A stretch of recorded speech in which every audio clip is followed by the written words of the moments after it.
وسهلا بكل الذين ينضموا للاستماع إلى راديو بلدي أول راديو عربي أمريكي ويعنى بقضايا العرب في المهجر.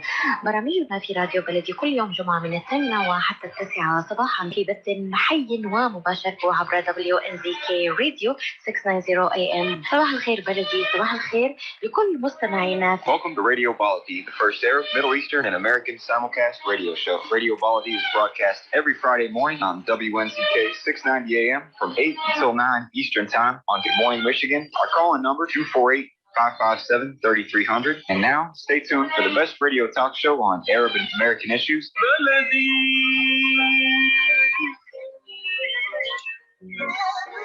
And welcome to Radio Baladi. I'm Hanania. It's Friday, June 10, 2022, and I'm sitting in as your guest host for Layla Al-Husseini, who is the mega, what do you want to call her? The mega radio person here in the United States. She's the top of the line. Her radio show is just growing every week, and it's so proud to be on this network.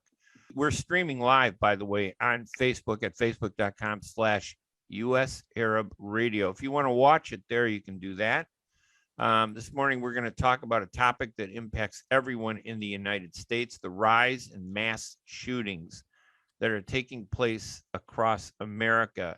Is stricter gun control laws the answer, or is that a political weapon being used by Democrats to attack Republicans this election season? In other words, is this just a political bludgeon? Are they just using it because, let's face it, the Democrats have a need to come up with some issues because this is the midterm, and in a midterm election, the party that is not in charge of the White House usually wins, almost always, actually. The House, they take control of the House, and they take control of the Senate. So what the Democrats are doing, I think, is they've come up with two issues: Roe versus Wade, the Supreme Court's early decision about eliminating Roe versus Wade and making each individual state address the issue of abortion, and gun control, which is, by the way, one of the hottest topics, in the country. So they want to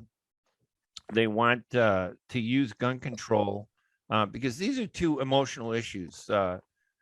When you talk about abortion and gun control, there's no middle ground on either of these. It's unreasonable. Nobody talks. There's no consensus.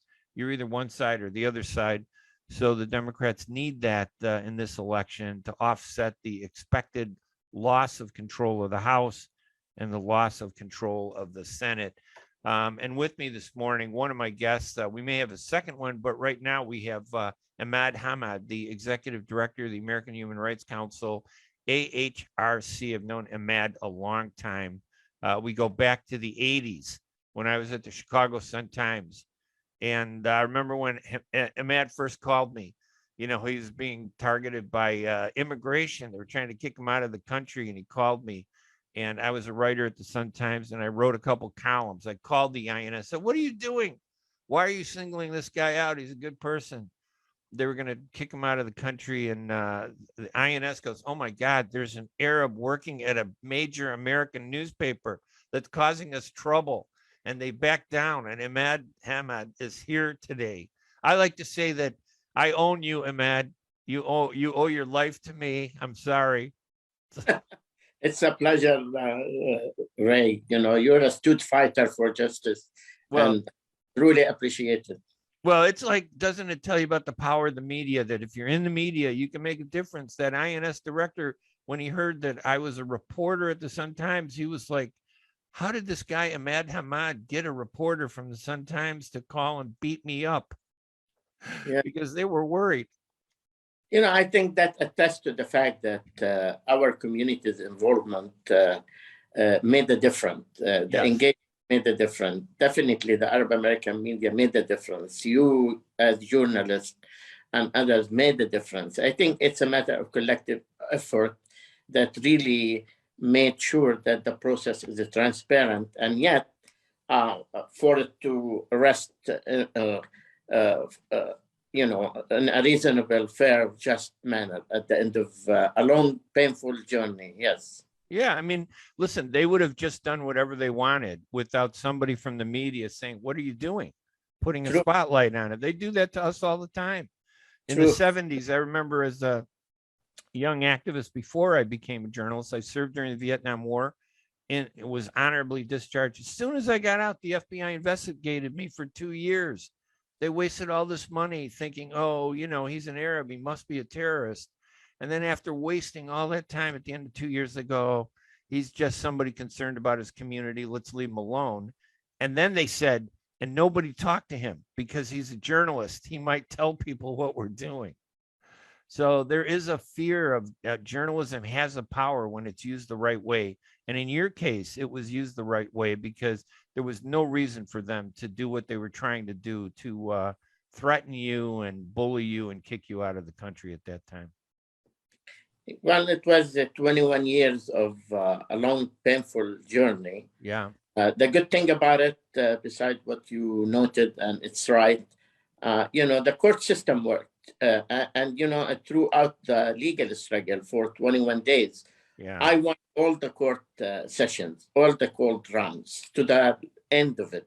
So there were nothing to incriminate me by any means. It was just my activism, and they twisted my activism to use it in a more of a political aspect versus legal aspect. Yeah. They made it up to get rid of you. They said, oh, here's a Palestinian Arab. We got it. Why he's here. He's a loud mouth. He says stuff we don't like. He's an activist. Get rid of him. So they make up stuff. And if nobody's watching, they get away with it. They want to set an example to intimidate others. Exactly. And in my case, I born as a Palestinian refugee in Lebanon. So here, fighting for justice to me was like me. It's me. It's in me because I have nothing to lose. I lost everything. I'm not gonna allow anybody to strip me from the dream and just be treated as a human being in a fair, square level in America. And I think, look back at 21 years and look now where we are now. Yeah. I'm one of the most engaged with all the federal agencies and the government at large. Now you're trying to make yourself seem young, 21 years. I'm going to say 41 years. Okay. We're going back to the 80s. Okay. Don't say 21 years, 41 years. We're going back to the 80s. I think it was in 1986, wasn't it? When was that? 1996. It started in 1996. But you're right. Actually, the case started in 1987. That's right, 87. That's what it was. Yes, it goes back to the LA8, the famous case. Yes. Yeah. I was in California, and when this is the time that I moved to Michigan, and this is where my journey started. Yeah, you were coming through Chicago, right? Yes. At the time, because that's where they grabbed you in Chicago. Yep. Yeah. If I would have let you sit in the Hoosgow for a little while, you probably would have opened an office in Chicago instead of Detroit. Yeah. Well, let's say hi to a caller, Jerry Hamad, since we got a little relaxed attitude, but we're going to be talking about gun control. Imad and I, Jerry Hamad is calling at 248-557-3300. If you want to call in, you certainly can. And we may have Dr. Abdalmajid Katranji join us. I know he's traveling and doing some stuff in maybe DC. And also, I should point out that we are broadcasting live on the U.S. Arab Radio Network Facebook page at U.S. Arab Radio. You can go there and check out my columns at arabnews.com and hanania.com. I do the radio show every Wednesday at 5 o'clock, Detroit, Washington, D.C., and it's rebroadcast in Chicago on Thursdays. So you want to do that. Jerry, thanks for joining the show. Thank you, Mr. Ray Hanania. Good morning to you, and thank you for taking my call. Of course. And I want to thank you for everything you do for the community as a real journalist and feel your responsibility toward our community. And I want to salute and welcome your special guest, Mr. Imad Hamad. Good morning, Mr. Imad Hamad. Good morning. Good morning. And, Mr. Imad Hamad, we appreciate your service for the community as an activist, as a politician, as a leader in the community and against this discrimination. And you are the head of this department in the great state of Michigan. Mr. Ray Hanania gave me a chance to address question, Mr. Imad. My question is, as of today, as an Arab American community, we are proud to be in this great country. Mr. Imad, my question is, and to Mr. Ray as a journalist, are we, the Arab American, doing our homework at this country? Are we feeling the responsibility or we are not? I would love to hear from you what the Arab American community could do, what the media, the local media, like all the radio station, all the newspaper, are we doing our homework or are we not? We are just watching and listening and complaining without we participate in the gift that this country gave us, the election. We just complain, but no action. So I would love an answer from you, Mr. Imad Hamad. I appreciate you. Thank you very much. And thank you again, Mr. Ray Hanania, for this radio talk show. God bless you, and God bless Miss Layla Al-Husseini, the one she always, over 15 years, serving this radio talk show. God bless you all. All right, thank you very much. Thank you, Jerry, for calling in. I don't know, Hamad, if you want to say something about that. Are we doing enough, you think, or we do complain a lot? I think Jerry's right. The community, we sit back because it's easy to complain. Sometimes we don't get up and do something, but you've been involved in activism, and I know you're not one of those people. You actually have been working so many years to help the community. But what do you think is the answer? Well, first we have to acknowledge a fact that Arab Americans are an integral part of this great nation. So we are, as Americans, equal to others.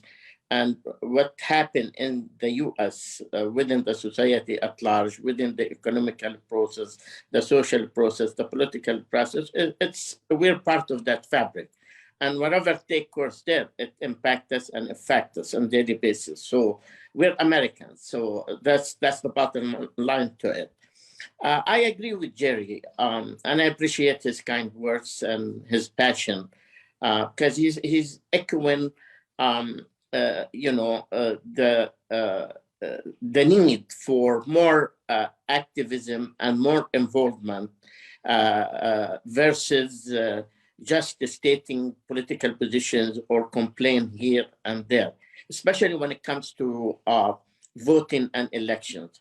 But we have to keep in mind that elections and voting in America is a national crisis. It's not local crisis. It's not limited to any minority or any certain segment of our American society. There is a crisis here. There is a true challenge facing America when it comes to voting. How many people are registered to vote? How many people are eligible to vote? And how many people do vote on the local level and the national level as well? Unfortunately, that challenge impact the Arab American community the same way it impacts other communities. I see the Arab American community moving forward, actually, and I see a great deal of improvement. I see a great deal of progress at different and multiple levels on a local and national level. I see us moving in the right direction, but I agree that whatever we do, we still are short of a change of meeting the challenges as it should be. We have our own divisions, we have our own internal politics, we have our own internal competitions. We live a normal life like any other community at large in the US. However, I continue to be optimistic, and I think Jerry's passion, attests to that fact that we all want and we all strive to do better and to move forward and advance our community participation and representation and involvement to be in a much advanced situation. If we moments ago, we were talking about 20 years ago, 30 years ago, 40 years ago. I'm sure that you're a living legacy, Ray, and you lived through the state of the community 20 years ago, 30 years ago versus nowadays. I see a great deal of a progress, but yes, we have our own set of challenges, and we need to focus better and create more awareness and more understanding to the value of our civic engagement within the U.S. society. It pays off. It pays off. And that's the beauty of our American democracy here. All right, our phone number is 248-557-3300. We're going to take a break. When we come back with our guest, Imad Hamad, who is the Executive Director of the American Human Rights Council. We're going to talk a little bit about gun control. Do tougher laws really make a difference? Is this a political issue? Is it being used by politicians? Or is it the answer? I mean, do we need more gun control laws? And will that stop and reduce the crime that we see taking place? So many acts of mass shooting and mass murder have taken place over the past year. It's like, I don't know if it's because the media is paying attention to it more or if it's been an increase, but there's always been these mass shootings. I'm Ray Hanania. We're going to take a break, and we'll be right back right after these messages. ArabNews.com, bringing you breaking news from across the Middle East and the latest on Arabs in America. Get inside the latest headlines with expert analysis and insights at ArabNews.com. Join over 5 million Facebook fans and over 10 million monthly readers. ArabNews.com, news that matters to you. Live performances, concerts, music festivals, and hot jazz. Moments like these are made possible by the COVID-19 vaccine. So let's work together to continue to be safe and protect each other. Keep those concerts going. Keep the togetherness going by keeping yourself protected and your COVID-19 vaccines up to date.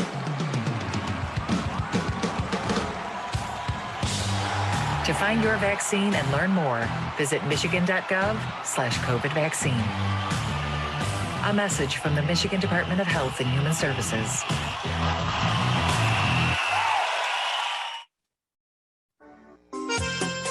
Ziad brand.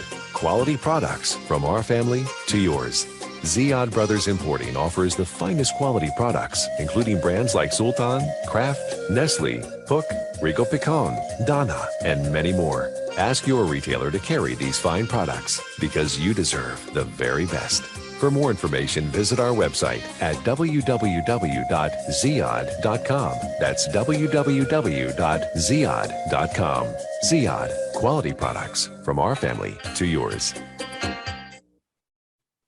At Top Rehab Physical Therapy Clinic in Dearborn, we provide effective physical therapy sessions in order to limit pain and discomfort. Top Rehab provides physical therapy care for any diagnosis prescribed by a physician, and we regularly see and treat conditions such as stroke, TMJ, fibromyalgia, sciatica, joint pain, and more. We use a variety of pain management methods, including modalities, soft tissue mobilization, and therapeutic exercise. If you're in need of physical rehabilitation or physical physical therapy, get the highest quality health care at Top Rehab. Most insurance is accepted and we're open Monday, Wednesday, and Friday 8 to 6, Tuesday and Thursday 8 to 5, and Saturday 10 till 2. Call for an appointment today at 313-846-0555. That's 313-846-0555. Choose Top Rehab Physical Therapy Clinic on Michigan Avenue in Dearborn. Life's too short to be in pain. Get ready for an amazing experience at Ishtar Restaurant on 15 Mile Road in Sterling Heights. Enjoy excellent hospitality from owners Ali Al-Baghdadi and Fatty Bonham, serving the best in Mediterranean food. Try Chef Ali Al-Baghdadi's famous shawarma, the best Iraqi grills and food, and the best Arabic and international dishes. Dine in our authentic atmosphere or take out. Call 586-698-2585 or check us out on Facebook. Ishtar Restaurant practices all CDC guidelines and is open every day 11 a.m. to 10 p.m. Have an amazing experience today at Ishtar Restaurant, 3625 15 Mile Road, Sterling Heights. And welcome back to Radio Baladi. It's Friday again, June 10th, 2022. And I'm Ray Hanania here at WNZK AM 690. And my guest with us, we're on Facebook at facebook.com/US Arab Radio. We're also broadcasting live, obviously, on radio. And this will be podcast. You can listen many different ways. And you can get information on all my writing and my podcast and broadcasting at hanania.com. My guest is Imad Hamad, the Executive Director of the American Human Rights Council, AHRC. This gun control issue, one of the big ones. Maybe later I want to talk about the Capitol riots and, even there was something new about the Department of Homeland Security working with our community. But gun control, Imad, do you think tougher laws, will make a difference in, preventing some of the mass killings that we've seen? Well, I would say yes. I think any advancements and improvements and reforms related to gun regulations and gun control will be truly helpful, because at the end of the day, when we talk about gun control, to me, it means gun responsibility. It's a responsibility. It's a personal responsibility. Indeed, it's a local and national crisis, and it's not something that was born today or yesterday. I think it just nowadays, as you kindly noted earlier, the media is being given that challenge more attention than before. And maybe it was the same like this, or not any change, God knows. But now, not a single day passed without hearing about a mass shooting, an unfortunate, senseless crime that take place here and there across the nation. It reached a point where we as citizens becoming numb to it and becoming to deal with it, either we like it or not, despite our objection to it, despite our grief and sorrow for the lost one and the victims. It become like a typical tradition and a news item. And that worries me a lot. That concerns me a lot, because we're talking about guns. I totally and fully respect the U.S. Constitution and the Bill of Rights and the right to bear arms. And I don't think the argument relates to the Second Amendment or the constitutional right of any individual to bear arms.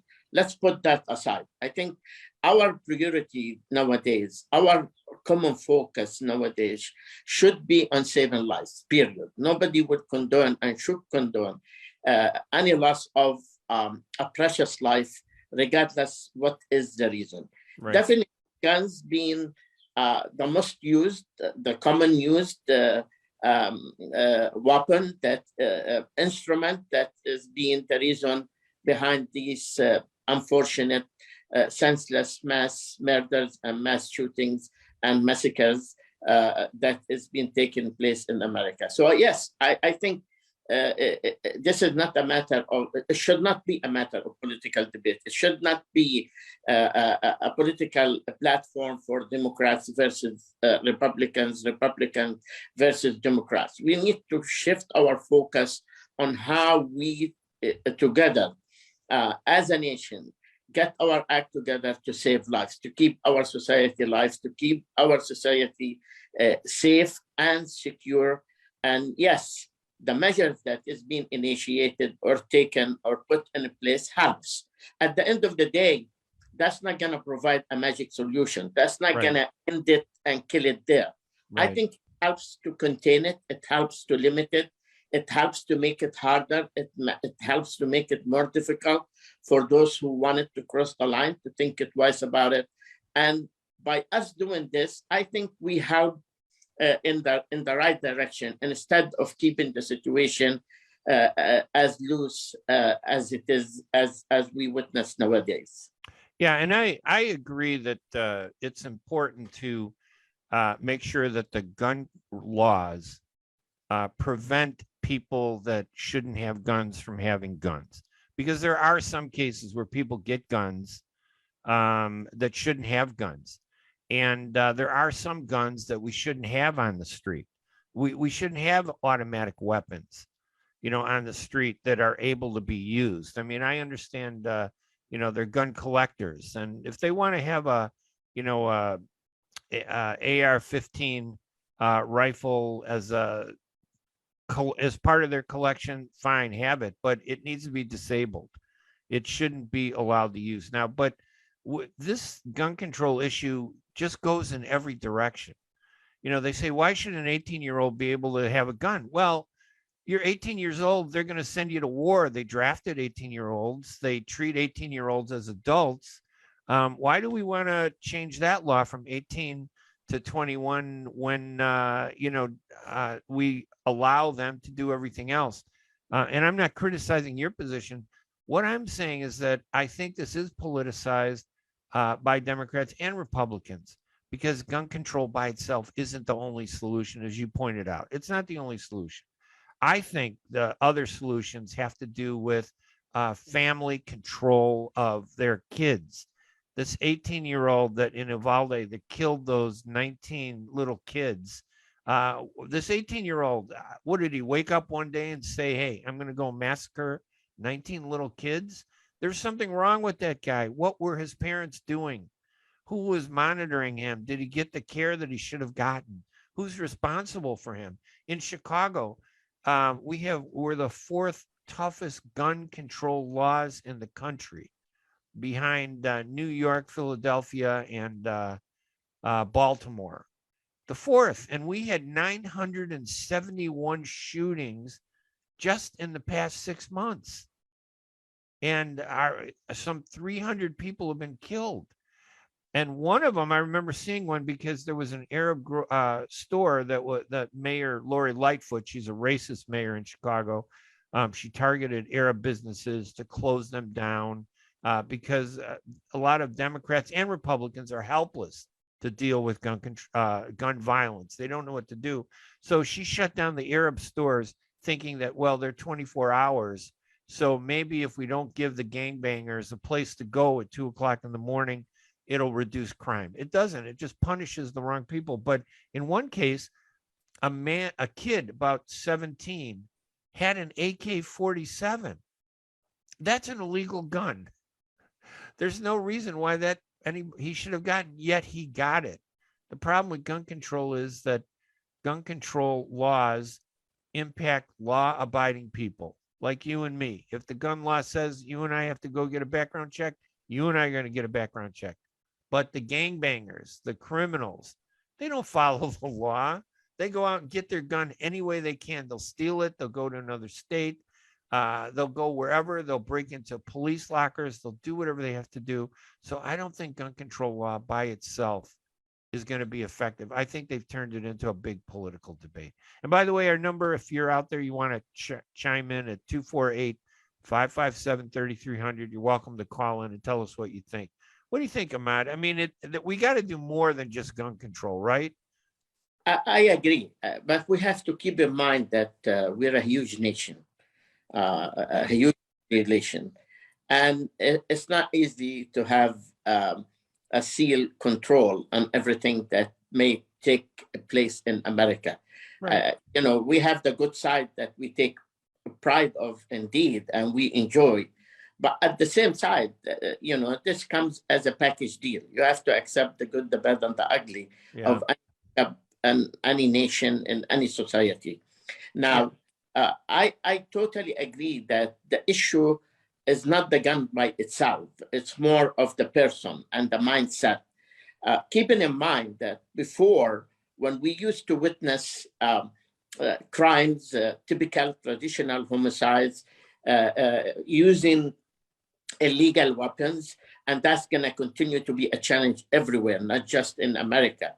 That was a different notion of a challenge. We cannot compare it, to the current situation and the current rise and rapidly growing a notion of mass shootings and senseless crimes of that nature that left no place immune.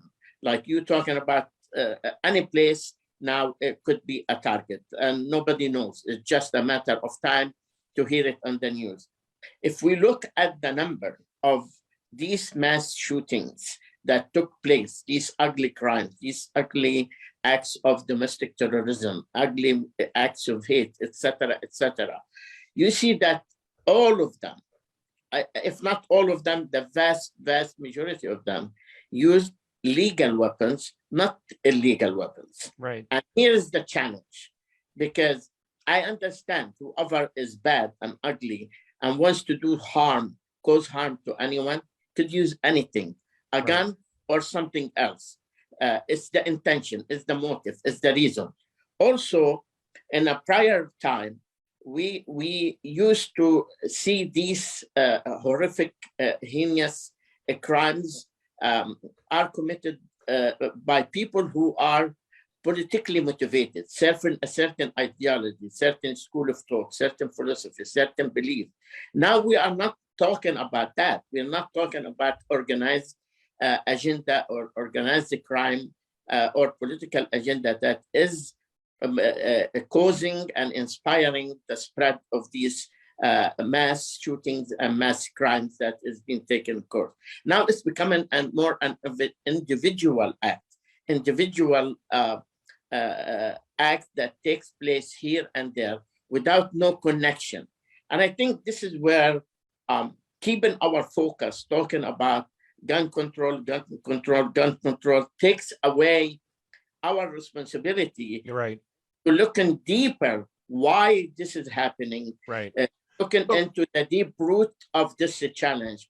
And I get worried that by us keep saying gun control, and fall into the trap, Democrats versus Republican, it's taken us away from really addressing the root problem of this growing challenge in America. Yeah, I mean, one of the problems in Chicago is that the Cook County State's Attorney Kim Foxx is easing the punishments on criminals who are charged. She's making it easier for them to get out of, custody, to get out without bail, to increase the amount that they could steal. So it used to be if you stole $500 worth of merchandise from a store, it would be considered a felony, which means worse charges. She increased that to $1,000. Now, I mean, if you're a criminal, okay, I can steal $999 and nothing's going to really happen to me. There'll be a little charge. It'll be a misdemeanor. It'll be thrown out. I don't have to do anything. And I can even skip bail.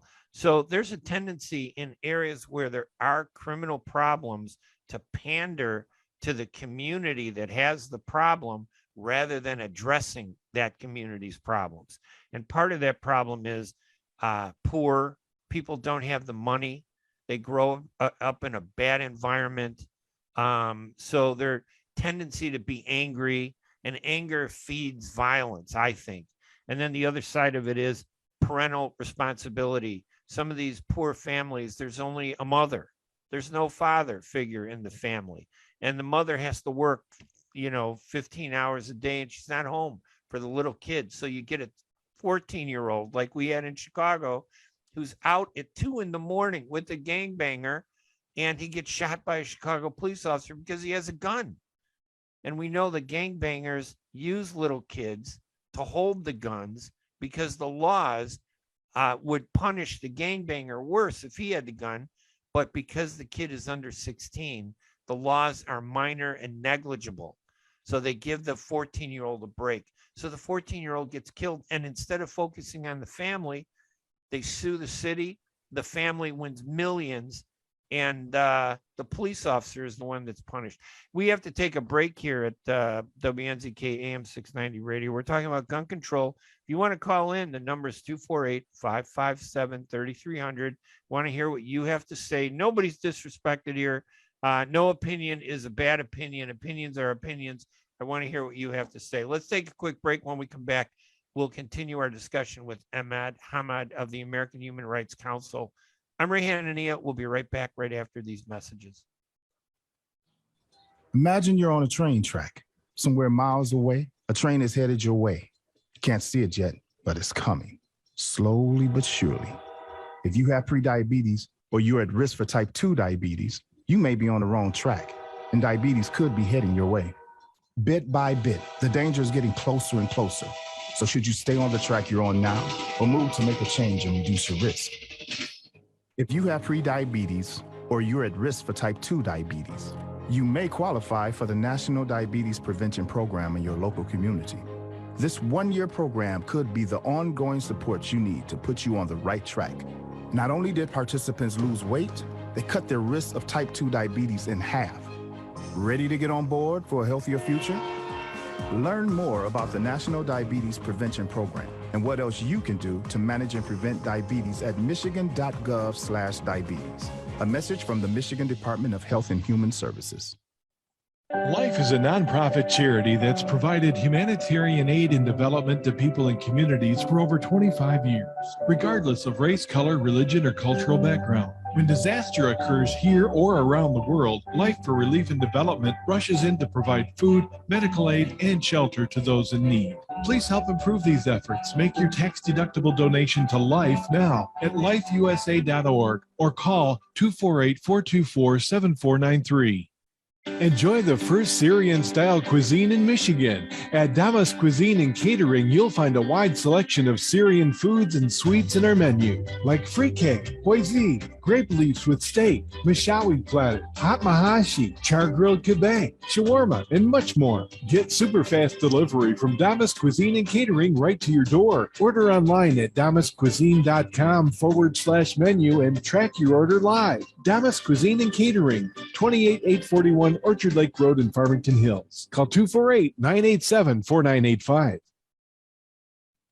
When it comes to reproductive medicine, IVF Michigan Fertility Centers are the recognized leaders. With locations in Bloomfield Hills and 5 other cities in Michigan and Ohio, IVF has experts in all aspects of the field. As a founding member of IVF Michigan Fertility Centers, Dr. Nicholas Shama is one of the leading reproductive endocrinologists in Michigan and Ohio. Dr. Shama has performed over 10,000 IVF cases and has helped thousands of couples fulfill their dreams of parenthood. American board certified in both obstetrics and gynecology and reproductive endocrinology and infertility, Dr. Nicholas Shama is a very caring, compassionate, expert physician that understands not only the medical but also the emotional toil of infertility on his patients. When it's time, get personalized care from Dr. Nicholas Shama at IVF Michigan Fertility Centers in Michigan and Ohio. Call toll-free 855-952-9600, 855-952-9600.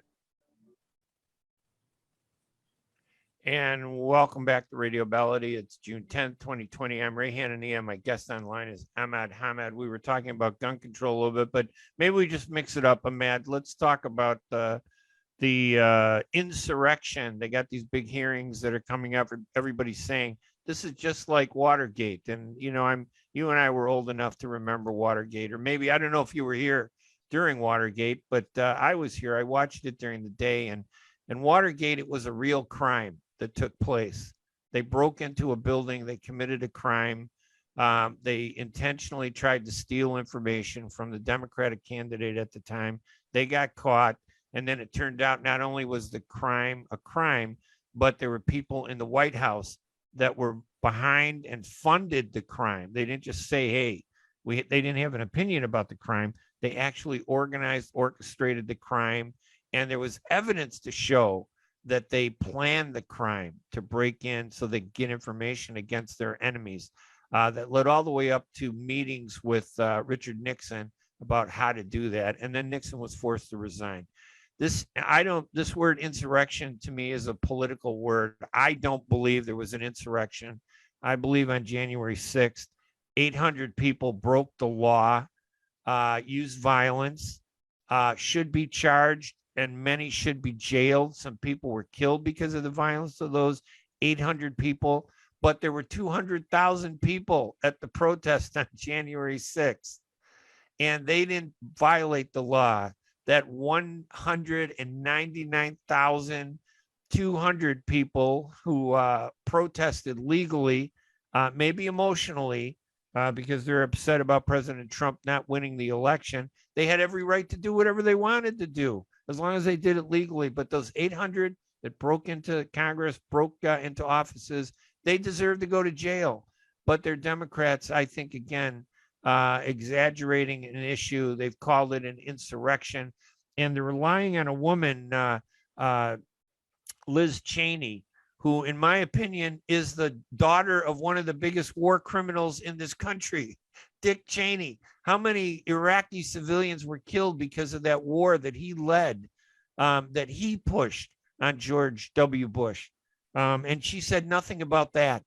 And the father profiteered, and her career profited from Halliburton and all the contracts that they got from that invasion of Iraq, where there were absolutely no weapons of mass destruction. The hypocrisy to me is just unbelievable. It's angering.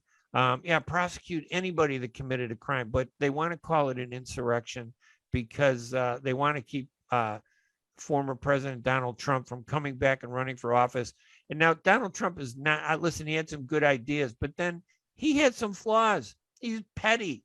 Somebody would say something about him, he'd go crazy. He was nuts.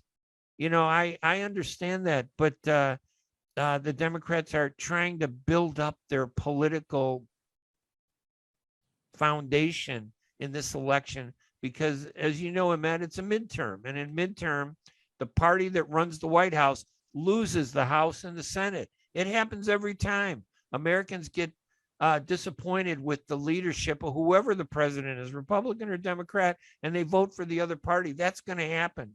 But I think the Republicans are taking these issues, the insurrection, gun control, they've turned it into political things, and they're trying to protect themselves from losing seats, but they're going to lose seats. It's just the way it is. This insurrection, do you believe it was an insurrection? Have we seen evidence? I mean, what do you think of that? Well, I think we have to await the outcome of the investigation and the hearings, and we started to hear some. It started at least to inform the American public about the outcome of these interviews, hearings, investigations, and what have you. I would say it was more of a national assault on our nation. And I think, as you noted clearly, this act of violence is not justified. Nobody can defend it, and we should not accept it or tolerate under any circumstances, regardless. I think that incident by itself on January 6th shocked the world, the image of America before the world. The same way now we're talking about guns in America and the mass murders in America. It's shocking the image of America before the world. I think this is one of the ultimate challenges that we are facing as a nation nowadays. Indeed, when you talk about two major parties, Democrats and Republicans, competing, who will be on control, definitely the political aspect is going to stay at home. And Democrats wants to corner Republicans and squeeze them as much as they can. Republicans wants to defend themselves and get away with it, regardless what it is, to get the best deal out of it. It's damage control. I think that that dilemma of January 6th put the whole nation through a serious test. And I think the outcome is going to attest where America is going afterwards. Imad, let me ask you a question. If you were in an election and you believed that you won the election, but you lost because the vote you thought there was voter theft, don't you have a right as an American citizen to say that even though it says I lost the election, I believe I won and it was stolen from me? Don't you have a right to say that election was stolen from me? That's your right. It's like, and this is what I'm not saying the election was stolen. I'm saying that the media is the criminal, in my opinion, in this country. The media takes issues and they side with people instead of being journalists. We have to listen to these people on some of these stations. They're worse than Liz Cheney. She's a criminal. She's part of, in my opinion, a criminal conspiracy with her father. If Trump should go to jail for saying that the election was stolen from him, then Liz Cheney should go to jail for not doing anything about her father, who is the biggest war criminal in my mind. Let's go to a caller at 248-557-3300. Before we take our next break, we'll talk to Ted. Ted, you're on with Imad, Hamad, and me, Ray Hanania. Hi, Ted. Good morning, gentlemen. Good morning. Good morning. I just want to say to all the problem that's going on here in this country, it's the law has not been enforced.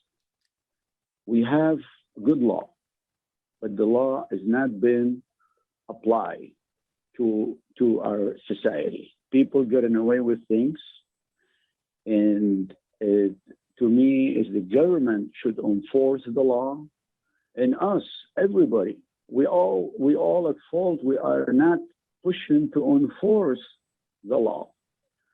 The law, they are not respecting it. People are not respecting the law, especially in the big city and around the big city like Detroit. There's no respect to the law, and without law, you cannot live. Ted, let me ask you a question. Let me ask you a question, yes or no, on two questions. And it's not a criticism of you. I appreciate you calling, by the way. This is great. Do you think that gun control will reduce or prevent these mass killings? Again, you go back to the enforcing the law. If you enforce the law and respect the police and respect the law, we will not have these problems. I agree with right you. Now, I agree. And what about this insurrection? Do you believe that January 6th was an insurrection, or was it a protest that part of some of the protesters went too far and they should be prosecuted? Again, it goes back to the law. Law has not been respected. You should have taken care of this in 1 week and 1 month, not after a year and a half talking about it. They're politicizing. We are leaving the important. We are leaving the important things.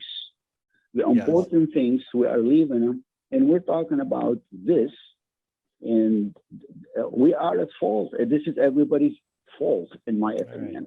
All right, Thank Ted. Listen, and have a nice day. Ted, thank you for calling. We really appreciate it. I appreciate it. You're welcome. I honestly want to help everybody, not me. No, I get it. I get it. Thank you. This is our country. This is our country. All right. Thanks, Ted. Thank you very much. Imad, we're going to take one more break, our last break, but real quick, you have for those people that are on Facebook, they see the video of the radio show. You have a rest in peace banner for a state representative from the 4th House District. Real quick, tell us who he is and what happened and why you're memorializing him. Representative Isaac Rapinson died on year 2020 at the peak of the beginning of COVID crisis.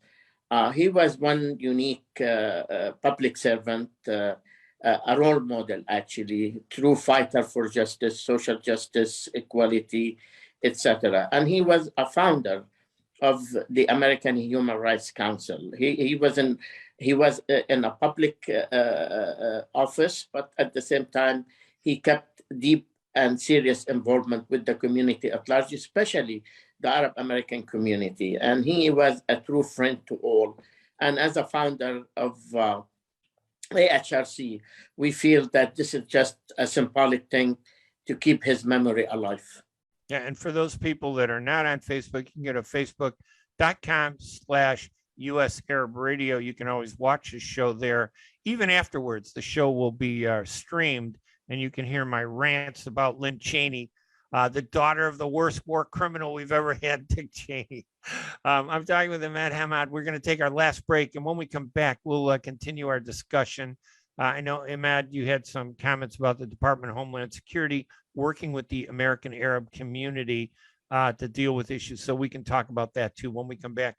We'll be right back right after these messages. Kashat's Mediterranean Market in Shish Kebab offers a great array of your favorite Mediterranean meals. Meals range from lamb specialties, shawarma sandwiches, and seafood dinners. Plus, they offer big trays of your favorite food and so much more. Kashat's Mediterranean Market in Shish Kebab is located at 32839 Northwestern Highway in Farmington Hills and is open from 9 a.m. to 9 p.m. So stop in or call Kashat's today at 248-538-9552. That number again, 248-538-9552. Kashat's Mediterranean Market in Shish Kebab will definitely leave you satisfied. Are your hands feeling numb? Do you feel pain opening up a jar, turning a key? Are you noticing that your elbow and your shoulder are becoming stiff? Or were you recently injured in your arm? Hello, I'm Dr. Abdalmajid Katranji. And at the Katranji Hand Center, which just recently opened down the street from the Somerset Mall, we can provide you with the latest in hand, wrist, elbow, and shoulder care. Visit us at www.katranjihandcenter.com to learn the latest techniques that we have to offer you, and I look forward to taking care of you. Visit us in Troy at 1565 West Big Beaver Road, Building F, or call Katranji Hand Center for an appointment at 248-869-4263. That's 248-869-4263. Are you going to start a restaurant or a grocery store soon? Do you need floor plans and designs? Call Naji Abood at 734-744-9796. Do you want to buy kitchen and restaurant equipment at discount prices? Call Naji Abood now, 734-744-9796. New Concept Products and Design, the trademark of kitchen equipment. 5% discount on all purchases of $75,000 or more. New Concept Products and Design, new location, 31185 Schoolcraft in Livonia.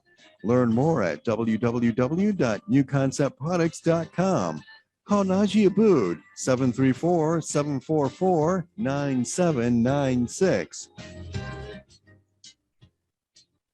When you're looking for the best in optical care, Dr. Imad Nakash is your doctor to see. With years of experience and thousands of successful procedures performed, you can trust your eyes to Dr. Imad Nakash. See Dr. Imad Nakash and his professional staff for your eye care needs. There's 2 locations to serve you. In Hazel Park, call 248-336-3937. 248-336-3937.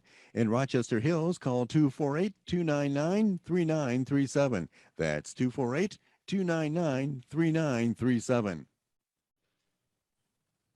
And welcome back to Radio Baladi. I'm Ray Hanania with my guest, Imad Hamad, the Executive Director of the American Human Rights Council. Imad, we only got a couple minutes left, so tell us about this issue about the Department of Homeland Security, what they did, appointing a liaison, right, for the community to participate on issues involving immigration and, just coming into the country. Well, I think it's a great step in the right direction for the Department of Homeland Security, creating a community liaison in a national level to engage and actively engage with the community at large across the United States of America. I think there are serious issues, serious challenges when it comes to port of entries crossing through air or land, it doesn't matter. I think the DHS appointment of Attorney Nawar Shora as the manager of community liaison to interact with the community at large is a plus. I think the meeting we just had 2 days ago in Detroit with the CBP command in Detroit was very productive. The conversation was candid, it was open, it was frank, and the community leaders put forth all the challenges and the experiences that they face on behalf of the community at large. I think the CBP and the DHS were very receptive, and they listened, and they were more than willing to address these issues. And I think this is a continuation to the notion of engagement between the communities at large and the federal agencies in particular, facing the common challenges and addressing the common interest, dialogue and constructive dialogue and one-to-one conversation. It's always been useful to render the much needed reforms and the much needed improvements to the process. All right, Imad, what's your website for listeners if they want to get more information on the American Human Rights Council? It's www.ahrcusa.org, www.ahrcusa.org. All right, Imad, listen, it's always a pleasure to talk to you, and I'm glad I saved you. All right. Thank you. I appreciate it. And of course, we want to say thanks to Layla Al-Husseini, who, listen, the media is the most important thing in our society, communications. And if we can't communicate what we believe to the public won't understand us, and they will treat us like we're the enemy. What they don't understand, they treat like it's something wrong. So we need to be understood, and the best way to do that is through the media. So I know that we thank all the advertisers who support this radio station Monday through Friday all the time. It's expanded, it has rebroadcasts, and of course, I'm proud to be part of a special offshoot of that on Wednesdays at 5 p.m. in Detroit. We talk about Middle East issues with Arab News. And you can go to arabnews.com to read my columns there and news stories. We just celebrated the 55th year of the Israeli attack on the USS Liberty, and there's still no answers on why 34 Americans were murdered by the Israelis. We think they wanted to sink the USS Liberty and blame it on the Egyptians, so the U.S. would have entered the war in 1967. That's the theory. Why they attacked and killed 34 Americans and wounded 173 other Americans. And yet we're told, don't worry about that. When Americans are killed, it's just unbelievable to me. So there's so many different things, and you got to be involved, people. You got to be involved. Matt, I appreciate you being involved always. Dedicated your life to helping the community, continue to do that. And, I'm glad that we're able to give you a spotlight here. I hope everybody tune in again on Monday morning, 7 a.m. There's a music side to that at 7 a.m. and then 8 o'clock, the talk show. So Layla has expanded the radio, and it's just phenomenal. I wish we had something like that in Chicago. We have nothing. I'm telling you, it's just terrible. We need to augment our voice. And with people like Imad and Layla, we are going to continue to do that. I'm Ray Hanania. I just want to thank our producer Mike Chubka for, Mike, we always appreciate what you're doing, and I will talk to you people on Wednesday. Remember, please, Wednesday 5 o'clock. I think our first guest on Wednesday is going to be Congresswoman Marie Newman, who's been a champion of Arab and Palestinian issues, and we're going to talk with her about some of those issues and how tough it is to be a voice for the Arab American community. All right, everybody, you guys take it easy. Imad, you have a great week. We will talk to you next week.